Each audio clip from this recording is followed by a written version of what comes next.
I'm Helen Tovey, I'm editor of Family Tree, and we're delighted to be sponsoring the Secret Lives Conference. And I'm talking today to Else Churchill from the Society of Genealogists, and she's from one of the 4 institutions which are organising the conference. So Elsa, this has got a fantastic range of lineup of speakers and a range of talks covering all sorts of nefarious, seamy side of life topics. So what made you plump for this aspect of family history research? Well, we thought the idea of secret lives, the untold stories of our ancestors, would attract a broad audience who would be interested and have an opportunity to hear some unusual sources, ways of doing family history research. And an extra thing we've added, which is slightly unusual for conferences, is a theme of case studies, of bringing together stories of how people have put family history sources together, how they've used them to find an unusual aspect of ancestors' lives. And case studies as well is good because it's a story, as you say, but also it's very practical, so you can see if you research X, Y and Z, this is the sort of information you might find out. Yeah, we wanted a mix of how-to. People could come and understand unusual sources, unusual things that might have happened in ancestors' lives, things perhaps they hadn't thought about, and to give an idea of, why are you doing family history? It's just to find out as much as you can and put someone's family story together. And so we've just thought, how many different ways can we think about doing that? And it certainly sounds as though, it wouldn't have been fun for any of these ancestors living these lives, but from a researcher's point of view now, looking back, they're definitely fun topics. Oh yes, everybody wants an interesting story. So the rogue, the vagabond, somebody that had something disastrous happen to them in their lives, something that's well documented, that is what you cry out for when you're researching, because as I have in my own family history, the generation after generation of good, upstanding agricultural labouring folk who don't do an awful lot in their lives means that you don't actually find out too much about them.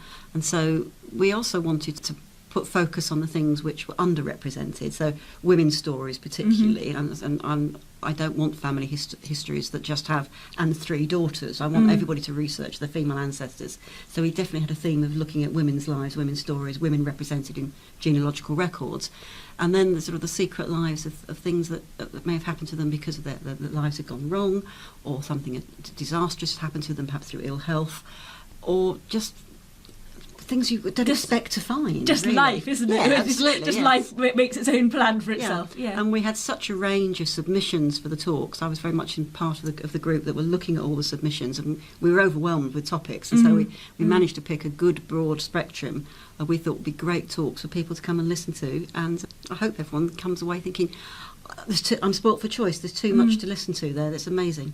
With the range of topics as well, it sounds as though it's a really fascinating, diverse range. So whether you're just getting into family history and social history, you're going to find it interesting just to go and see what some of the possibilities are out there. But also if you're like a long-in-the-tooth researcher, because it is that level of detail and these new, like less trodden paths of research, you're going to find that rewarding as well.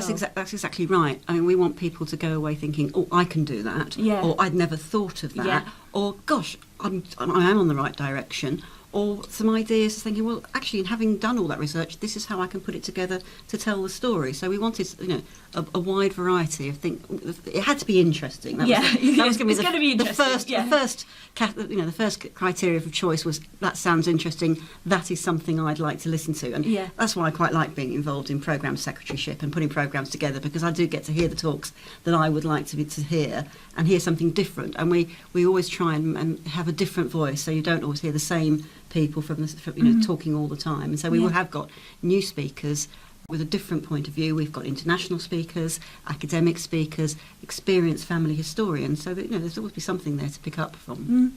And what are you most looking forward to from the weekend?